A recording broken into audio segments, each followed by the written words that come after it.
報なんですけど、この日産 NV200 ベースコンパクトなキャンピングカーで車中泊に行ってきます。今愛知県豊橋市にあるキャンピングカービルダーエムザートさんに来ています。以前動画にしたこのキャンピングカーなんですけど、さらに改良されて使い勝手が良くなったそうです。走りもいい、居住性もいい、どこでも行けるのでフラット、人巡りもいいですね。気になる改良ポイントなんですけど、まずはこの玄関ができました。あとはマットが分割たくさんなってるんで収納を取り出しやすくなりました。その他いろいろブラッシュアップされています。実際の使い勝手どうなんでしょうか、気になります。特に高さのないキャンピングカーなんで、長時間この車内で生活していてしんどくないか、断熱遮音性も改良されましたので、今日はここでご飯作って食べてくつろいで寝て自由気ままに旅して実体験をお伝えしますね。どうもクピオです。自分でもキャンピングカーを所有しているその辺にいるおっさんです。まず簡単にスペック紹介しておきます。全長ですね、長さが440センチで高さが197センチ、全幅が169センチなんで、もうどこでも駐車できます。こんなにコンパクトなのに8ナンバーキャンピングカーです。乗車定員は前に2名で後ろに2名なんで合計4名で、就寝定員は大人2名です。それでは行ってきます。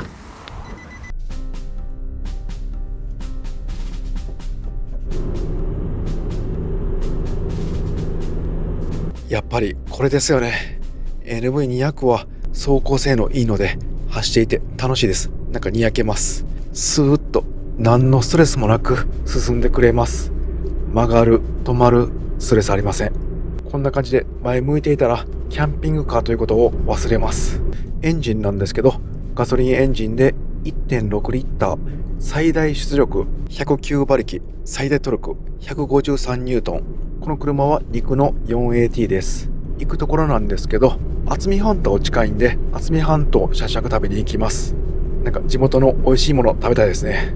まずは近くの道の駅行って渥美半島の食材ゲットします。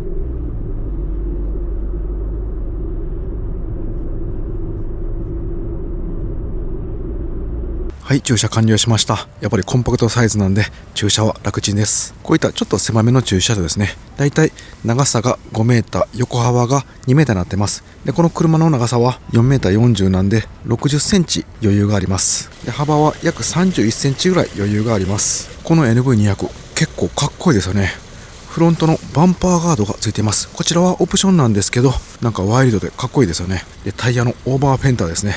これあるだけですごいアウトドア感が増します。ホイールはアルミホイールで14インチです。この外装に関しては全部オプションなんですけど、商用車感もなくなるしおすすめですね。あとオプションなのがこのシートカバーですね。こちらもオプションになります。その他は全部標準装備だそうです。パッと見普通の NV200 なんですけど、この屋根ですよね。ここにマックスファンやで、さらに上から見るとこのソーラーパネルが 100W100W の合計 200W ついています。こちらも標準装備だそうです。運転席周りのドラレコ、ナビ、デジタルインナーミラー、ETC、この辺も標準装備だそうです。これは嬉しいですよね。道の駅田原メックンハウス、ここ渥美半島の食材がたくさん売っています。駐車場めっちゃ止まってますね。かなり人気のようです。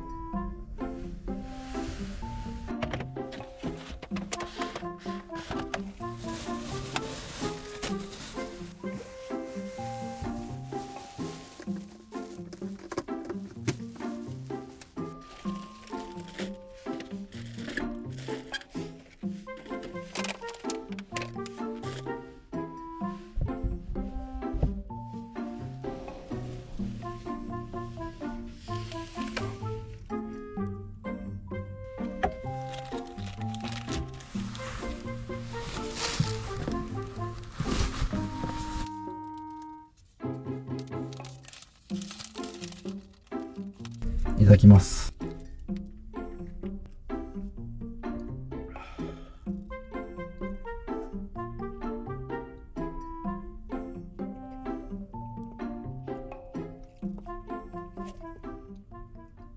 この車内入ってみての最初の感想なんですけど、テーブルがね、意外と大きいです。リアにもテーブルがありますんで、ここと合わせると車内の料理も問題なくできます。で、座ってみて天井の高さ気になってたんですけど、自分170センチでこうやって壁にもたれて座ると頭つきません。でもピーンって背筋伸ばすと頭つく感じですね。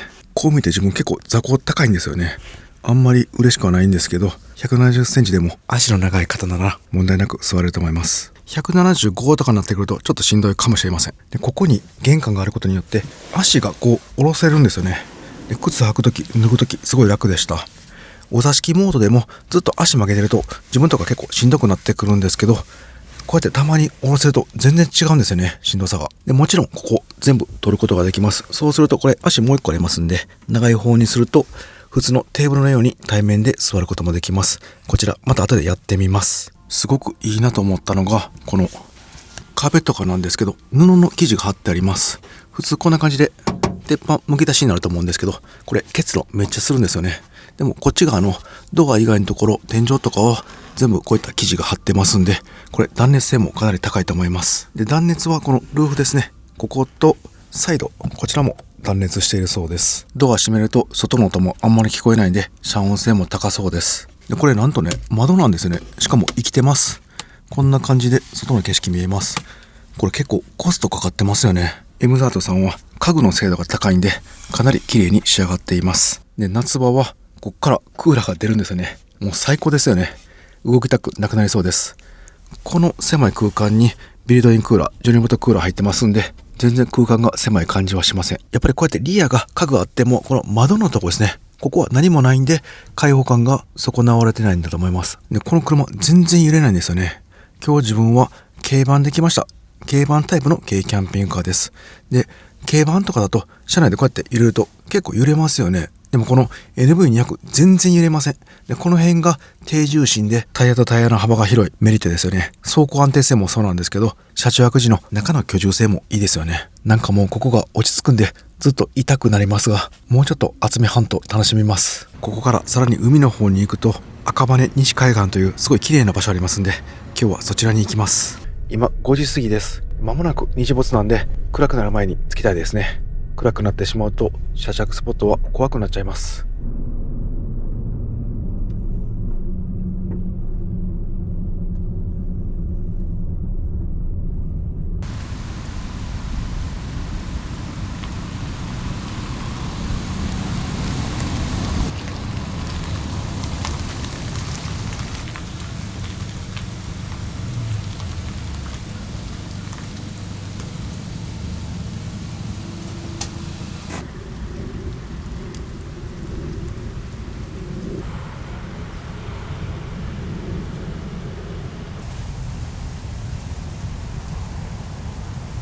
真っ暗になる前に着いてよかったです。ここの海岸の駐車場のすぐ横は道の駅があります。海岸線沿いにずらっと駐車場があって、もう向こうの方も駐車場です。で、この横も駐車場です。トイレがね、2つぐらいありました。これ海岸線の駐車場のトイレなんですけど、夜はちょっと怖くなりそうですね。もしかしたら道の駅の方使わせてもらうかもしれません。津波注意報の看板があります。この辺結構津波が来るようですね。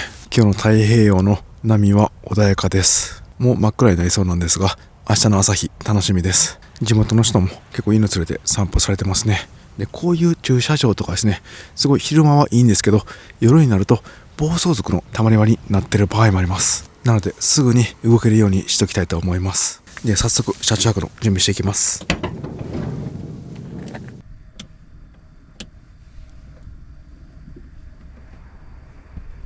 照明暗いんじゃないかなと思って心配していたんですけど、意外と明るかったです。後ろの方に照明集中してますんで、前の方この辺はちょっと暗い感じですね。今回フロントウィンドウや運転席、助手席のサイドの窓のシェードはありません。もうこのカーテンだけです。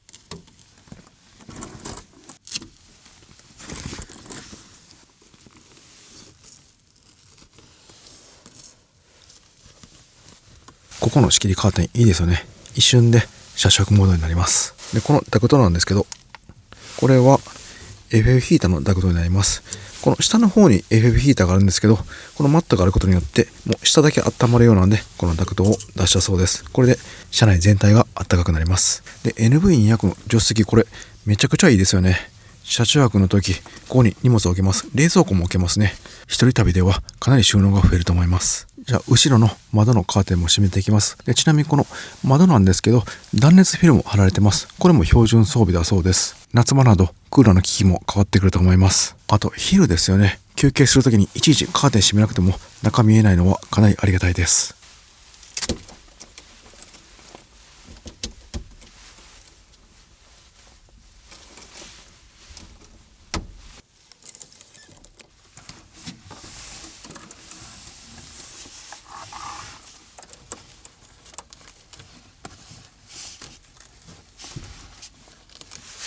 黒のカーテンなんでかなり大人の雰囲気しますね。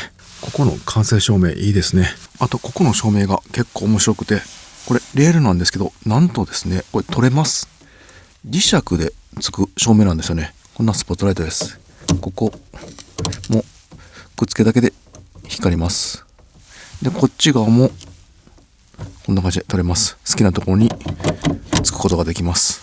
これ面白いですね。この運転席と後ろの仕切りカーテンなんですけど、さらに改良を今してるそうで、次はここの位置じゃなくて、もう窓のギリギリまでぐるっとカーテンレールを設置されるそうです。その仕様だったら車内かなり広くなりますよね。この車 FF ヒーターも標準装備なんで、車内温めてゆっくりくつろぎます。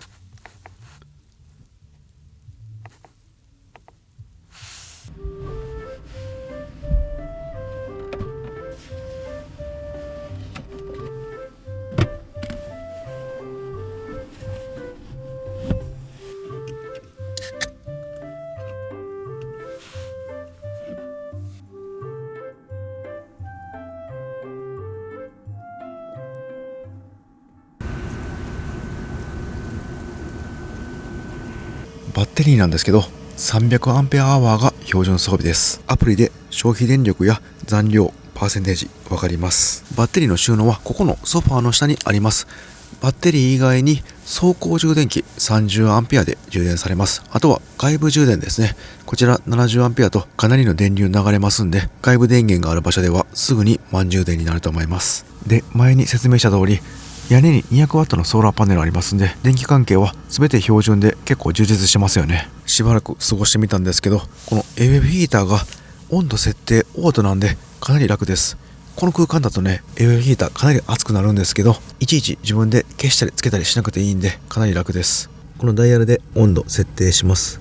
今7度とか8度とかかなり低いんですけど、このぐらいでちょうどいい感じでした。このオートの FF ヒーターかなり便利なんですけど、注意点として鈴が溜まって故障しやすくなります。なので朝方とかですね、全開で FF ヒーターを使用してすすを焼き払った方が故障せずに使うことができます。このテーブルの上すぐマックスファンあんのいいですよね。ここでなんか料理しても車内に匂いが残りにくそうです。ちょっと使ってみますね。このノブを引っ張って、でこうやって回すと蓋が開きます。これ雨の日でも使えるんでかなり便利です。あとは電源を入れます。でインとアウトが設定できます。で後ろの窓開けないといけないんですけど、これね窓が開かないですね。窓開かないモデルですね。でこっち側もそうですね、窓が開かない仕様になっています。LV200 って窓後ろないんですね。後ろが1、2、3、4、5個窓あるんですけど、全て開きません。なので前ですね、運転席や助手席の窓を少し開けるしか空気を取り込む方法がありません。でこの車は気密性が高いんで、隙間風もあんまないんで、このままマックスファン回してもあまり空気が入れ替わりません。というかほとんど入れ替わりません。なので運転席の窓1センチだけ開けておきます。はい、ちょっと開けました。はい、しっかり空気が吸われています。じゃあこれで今回車中飯作ってみます。今日道の駅で面白いの見つけました。めちゃくちゃ大きいハンバーグです。1ポンドハンバーグ、すごい大きいハンバーグです。でこれがですね、渥美半島の先端にある伊良湖黒牛というブランド牛のお肉を使われているそうです。もう間違いなく美味しいですよね。こちらの卵も道の駅で購入したんですけど、愛知県田原市産の卵です。結構50歳近くになってくるとなんか肉が食べれなくなってくるっていう友達とかもいてるんですけど、自分は全然食欲あるんですよね。このぐらいの量も多分いけると思います。いや、食べれるかな。ちょっとチャレンジしてみます。めちゃくちゃ分厚いですね。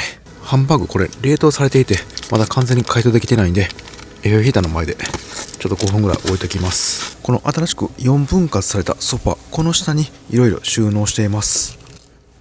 ここを開けると、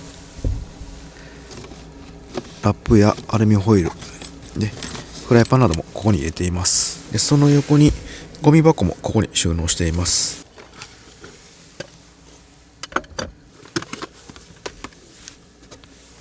ゴミ箱は結構使うんで、この入り口スペースに設置しておきます。でこっちが奥の方にお箸や、服とか置いてます。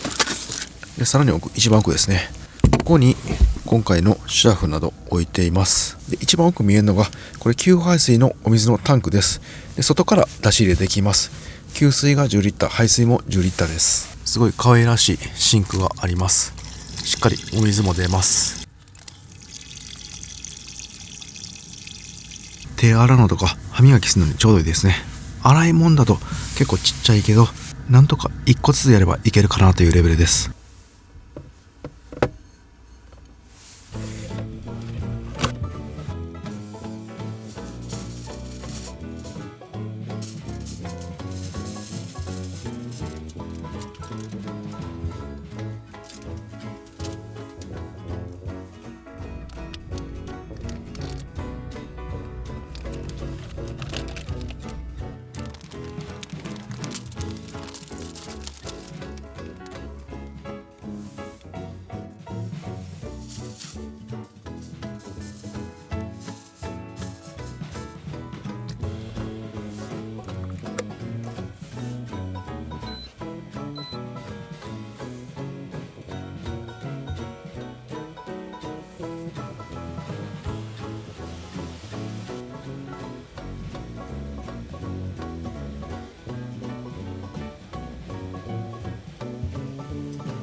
いや、ごちそうですね。めちゃくちゃいい匂いします。それではいただきます。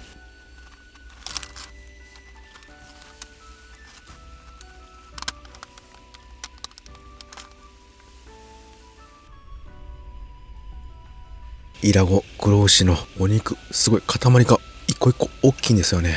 歯ごたえ、食べ応え、弾力もあり、口の中にジュワーッと広がってめちゃくちゃ美味しいですね。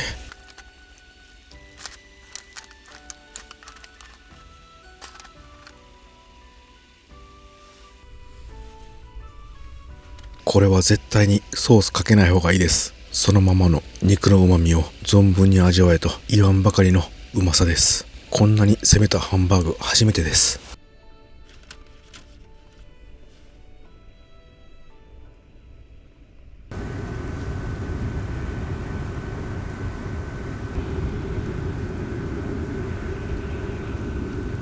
ごちそうさまでした。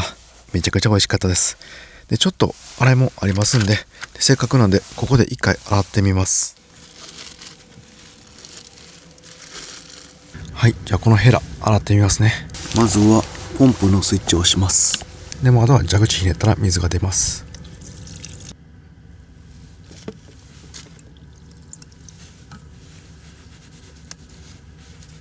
はい、問題なく洗えました。次フライパン汚れてないんですけど洗ってみます。こんだけ大きくなるともうちょうどぴったりっていうかですね、これ20センチのフライパンなんですけど、ここのシンクにぴったりはまります。これぐらいだったらまだギリギリ洗えるって感じですね。ちょっとこれすすぐのむずいですね。20センチまでのフライパンならギリギリといった感じでした。やはりこのぐらいの小型のシンクは歯磨きや手洗いで使うぐらいが一番いいですね。それではもう歯磨きも済まして、で着替えて寝る準備してゆっくり過ごします。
ここのベッドのサイズなんですけど、この横幅が約140センチで長さが172センチぐらいでした。ちょっとこっち側は前に出てるんですけど、こっち側で172センチぐらいで、この奥まで行くと180ぐらいでした。なのでこっち側の方がちょっと狭い感じになりますね。大人2人なら問題なく眠ることができます。夫婦とかちょうどいいですね。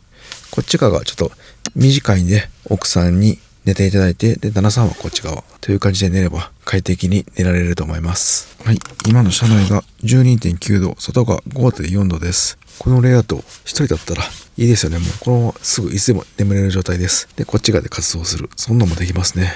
なんか大きさは本当に軽バンぐらいですね。軽バンよりちょっとこっちの方が広いんですけど、長さも横幅もサイズ感はすごい似てるなと思いました。ただ走行性能に関してはもうこっちの方が全然いいですよね。軽自動車は維持費が安いので魅力的ですが、走行性能や安全性能を重視するならこっちもいいですよね。この車は2駆なんですけど、4駆なら雪道もガンガン走行できそうです。あとは高さに制限とかないんで、こういったマックスファンとか装備できるのも魅力的ですね。それでは今日はもう寝ます。おやすみなさい。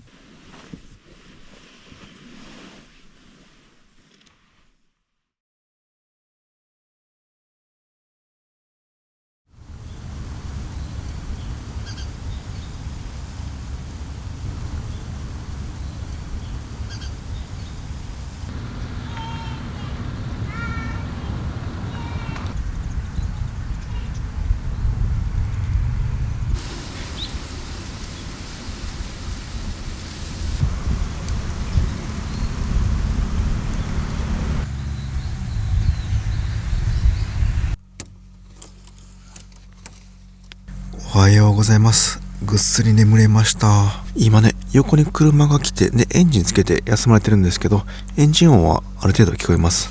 これ、断熱フィルムなんで、全然眩しくないんですよね。朝日が入っても。ちょっと画面で伝わるかわかんないんですけど、もうこれカーテンなしでも全然問題ないです。今、車内の温度がもうすごい上がってきて、24度まで上がってきました。で、外気温は9度です。今日の朝方は1度まで下がったようですが、もう全然一回も起きらずに快適に眠れました。断熱性もまあまああるんじゃないでしょうか。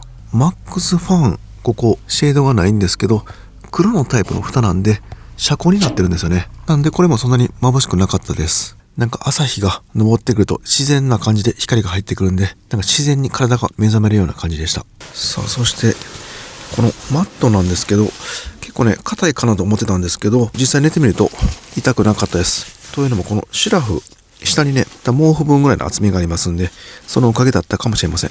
そのまま寝るとちょっと硬いかもしれませんね。だいたい2センチぐらいですかね。中にクッションが入っています。これあんまり高くしすぎると、次、上の天井までのクリアランスが取れないんで、このぐらいが妥協点かもしれません。なんかもうこのままでもいいですよね。一人だったら。ここで食事とかしてもうすぐ寝る。こんなモードだったら、旅中もいちいちベッド展開しなくていけます。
いただきます。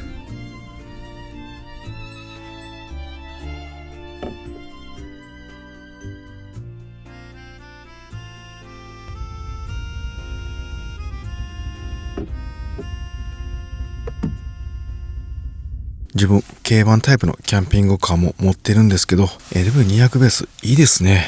なんか軽バンと車内の空間はあまり変わらず、むしろちょっとだけこっちの方が広いんですけど、もう走りが段違いなんで、こうやってフラッとどこでも景色のいいところ行けるのいいですよね。多分これ4駆の LV200 なら雪道もかなり走行性能いいと思います。低重心なんで高速も安定してると思います。せっかくなんで外で美味しいコーヒー飲みます。ちょっと散歩します。この玄関めちゃくちゃいいですね。靴脱いだり履いたりするのすごい楽です。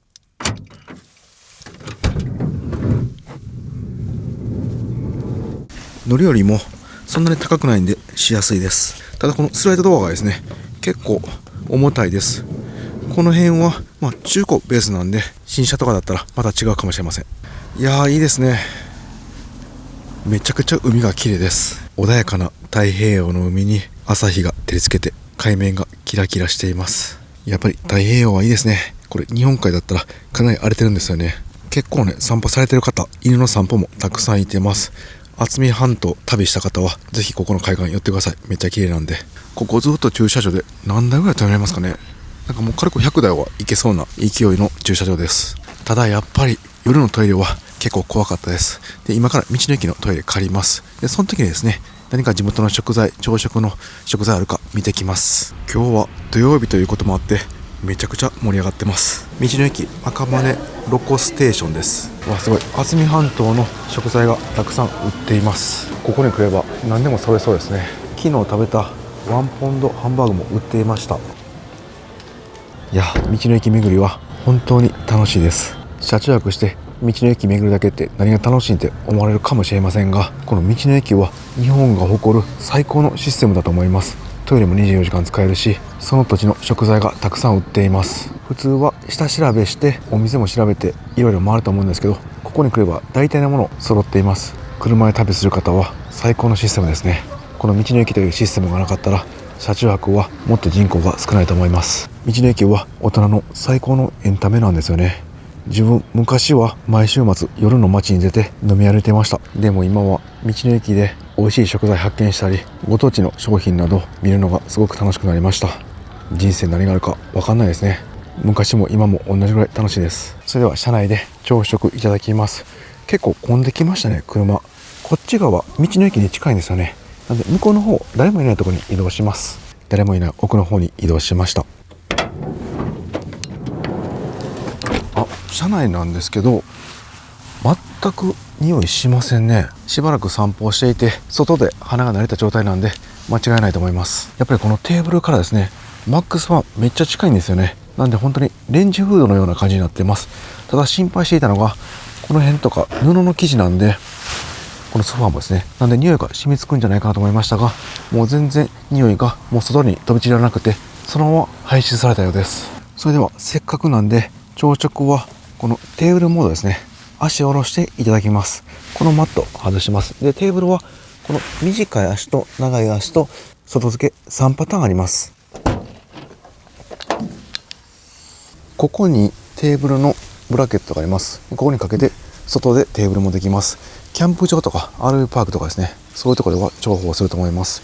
でここに結構大きめくり抜いた穴があるんですけど、中につながっていて、もう運転席ぐらいまで行きますんで、かなりの長尺物も入れることができます。あと結構いいなと思ったのが、ここに給排水の10リッターずつのタンクがあるんですけど、前はねここがなかったんですよね。もう閉めたままだったんですけど、ここも開くようになってます。なんでなんか DIY で収納にしたりとか、あとはこの出し入れの時ですね、結構やっぱ上まで上げるんで、その時出し入れが楽になると思います。こういうの細かいんですけど、実際に使ったオーナーさんの意見をブラッシュアップされてるんだと思います。なんかこれキッチンカーなんで面白いですね。あと入り口ここなんですけど、下駄箱があります。今自分は着替えなど取り出しやすいもの入れてましたが、ここ本来は下駄箱用に作ったそうです。ここのマット外すと下駄箱も取れます。このネジで取れるようになっています。はい、取れました。取るとここ入り口かなり広くなります。ただここはですね、フルフラットにする時のベッドの支えになるみたいなんで、全面ベッドにする場合はこの下駄箱が必要になります。ここですね、もうちょっとだけここ延長できれば、もう一人だったらここなくていいですよね。もう常設ベッドできますんで。今のままだったら結構狭いんで、常設ベッドはしんどいかなと思います。それではこの真ん中のマット取って足を下ろして座れるテーブルモードにします。板シュラフ片付けます。このシュラフ最近よく使ってるんですけど、狭い車におすすめです。ちょっとメーカーさんはわかんないんですけど、カムドアっていうんですかね、半分に折ってこうくるっと巻いていきます。でこうコンパクトになったところで、ここなんですけど、もうこのケースがついてるんですよね。でこれをかぶせるだけで収納できます。はい、こんな感じでクッションになります。ちょっとインナーシュラフもそのまま入れちゃったんでパンパンになっちゃいましたが、かなり便利です。今回自分が持ってきた車中泊のアイテムなどは概要欄の方に Amazon のリンクありますんで、そちらに詳細貼っておきます。まずはテーブルを外します。でこのテーブルが面白くて、短い足と長い足2つついています。でしかもこの足は長くなるんで外でも使えます。でマットはねかなり細かく分割できますんで、ここ2つだけ取って掘りごたつのようにこう3人囲むこともできます。もしくはもうここも取っちゃってですね、入り口からこう動線広く取ってもいいですね。で今回はこの真ん中全部取ってみます。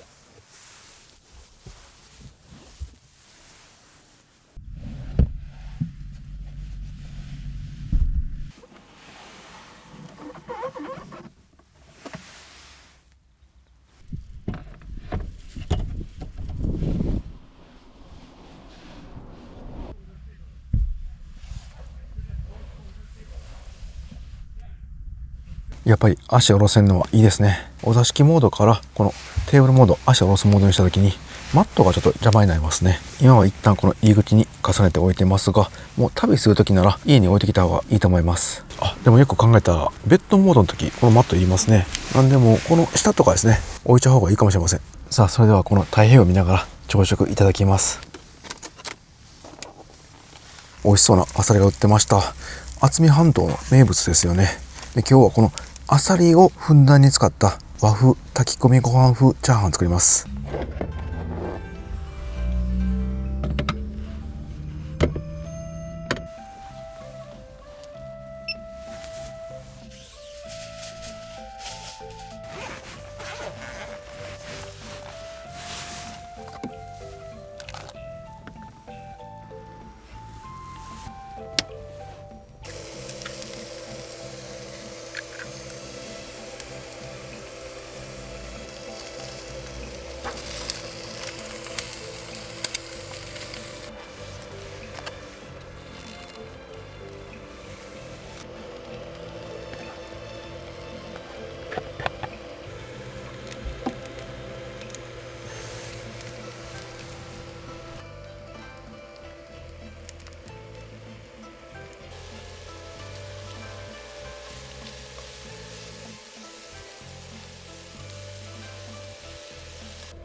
さあできました。じゃあ海見ながらいただきますね。いただきます。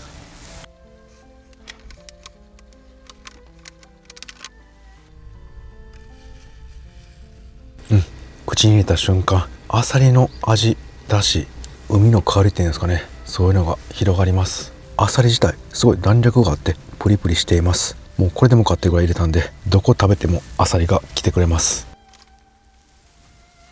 IH ということで火力心配していましたが、火もしっかり入っています。最初に油入れたんで野菜もコーティングされています。最後混ぜずに3分ぐらい放置したのでお焦げもついています。ここ美味しいんですよね。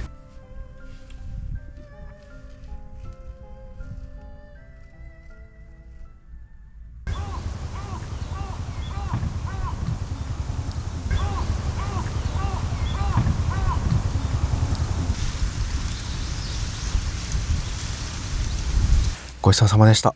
美味しかったです。ここ開けていたらもう空気が入って、でこのままマックスファンで座れるんで、もう車内に匂いが全然残りません。ただここですね、散歩道になっていて結構中見られました。恥ずかしくなってきたんでもう閉めておきます。じゃあ移動しますんで一旦片付けます。この辺とかね、やっぱりここ置いてると全部落ちてくると思います。なんか DIY とかで動かないように棚作れたらいいですよね。閉じちゃって格子状になんか棚とか作ってもいいですね。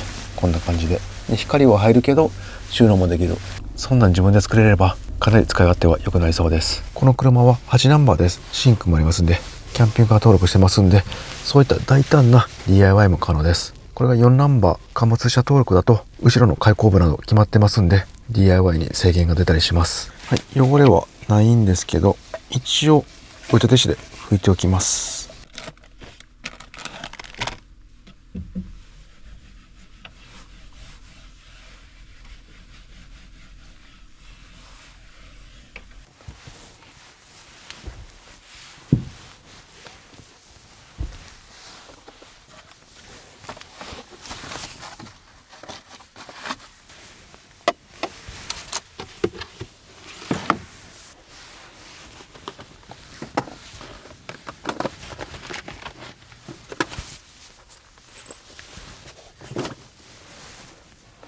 はい、片付け完了しました。この足の押せるモードのまま出発します。でこのマットはもうここ置いときます。この改良された NV200 キャンピングカー、前より全然使いやすくなってました。このミニマムな世界なんですけど、しっかり中でくつろぐことができました。走行性能を重視するキャンピングカーをお探しの方は結構合ってると思います。ただですね、気になるところもありました。もうちょっとこの車と旅して一緒にいて最後にまとめてお伝えします。この渥美半島の太平洋側はなんか海岸がずっと続いていて公園もたくさんあります。ここもすごい良かったんですけど、まだまだたくさんありましたんで、もうちょっと海岸線の公園探索して太平洋側の空気を満喫します。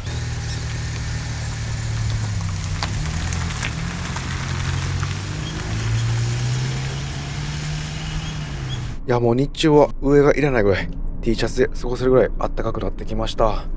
でここから30分ぐらいドライブ楽しみます。前に渥美半島車中泊旅に来た時はすごい強風だったんですよね。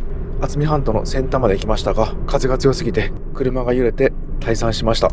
体感的に先端はすごい風強いんですけど、少し中の方に行くと風が収まるような感じでした。はい、ここから脇道、細い道に入ります。こんな暗黒への入り口みたいな道でもこの NV200 なら進むことができます。やっぱり低くて枝も当たらないし、幅もそんなないんでどこでも行ける安心感ありますね。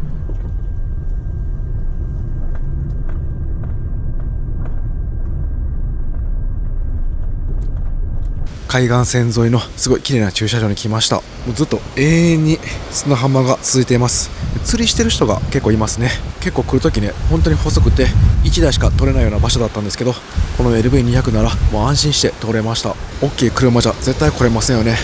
こういった入りにくいようなとこ来て海を眺めるだけでもかなり癒されます。ここは夕日も綺麗そうですね。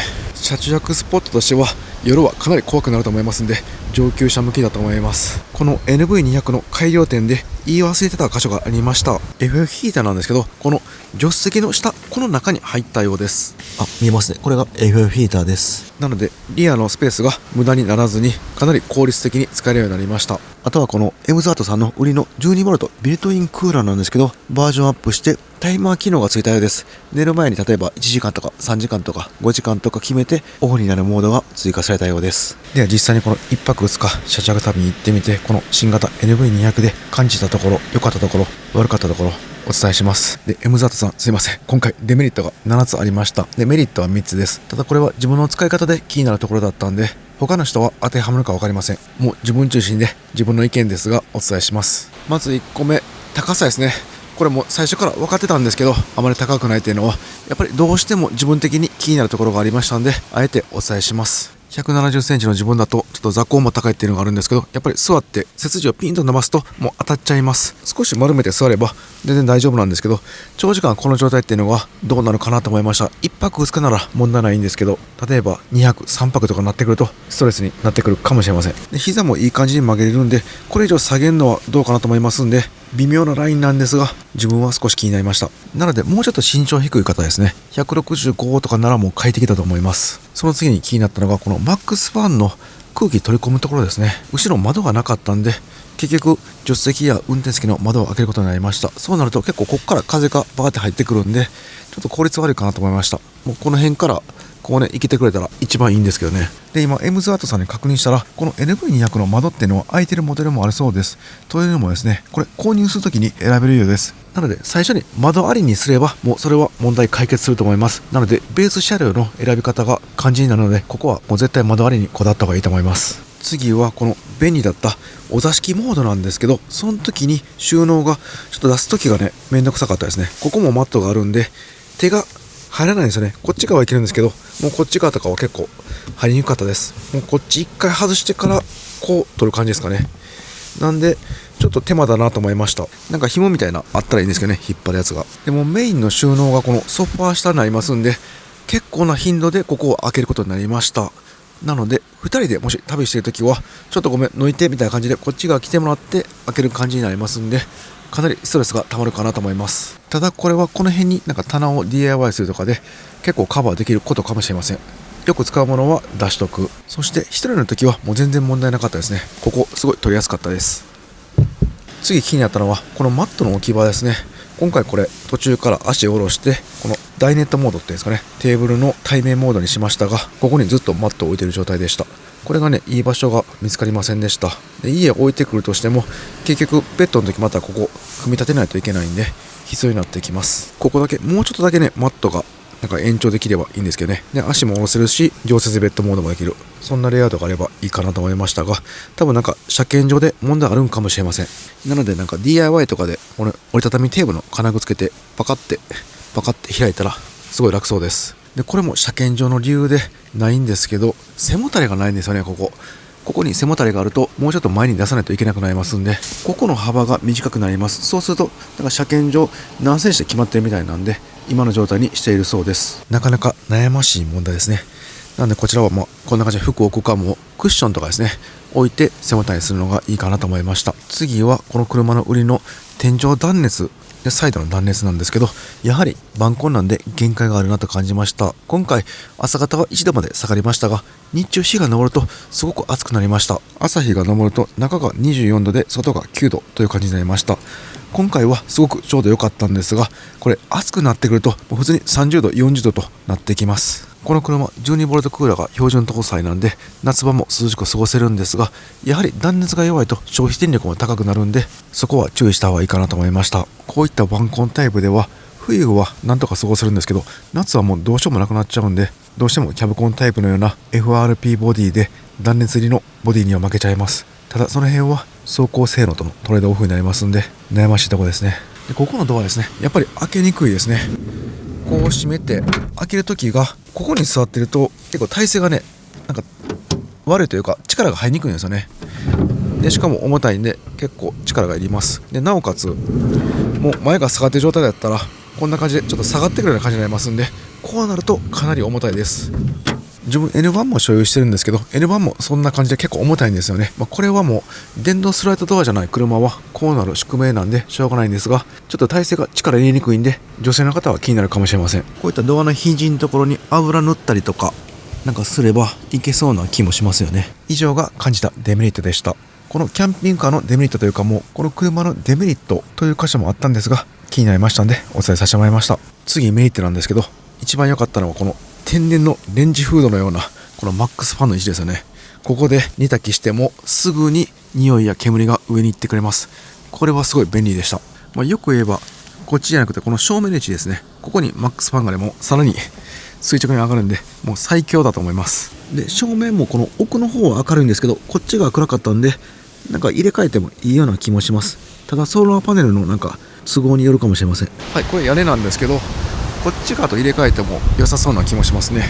車中飯や車内でご飯食べれる方はもうかなり強いアイテムになると思います。でその時にですね、このソファーの生地ですね、こちらが結構今布みたいな感じなんですけど、匂いつきやすいんでレザータイプに変えたらいいと思います。そうすると防水性もありますんで、もうさっとアルコールウェットティッシュで拭くだけで綺麗になります。でエムザートさん家具とかですね、こういったソファーとかの色は変えれます。それもオプションじゃなくて無料で変えられますんで相談してみてください。この棚すごい便利でした。レイアウトがね、後ろに棚があるという変わったレイアウトなんですけど、ここの下にクーラーがあります。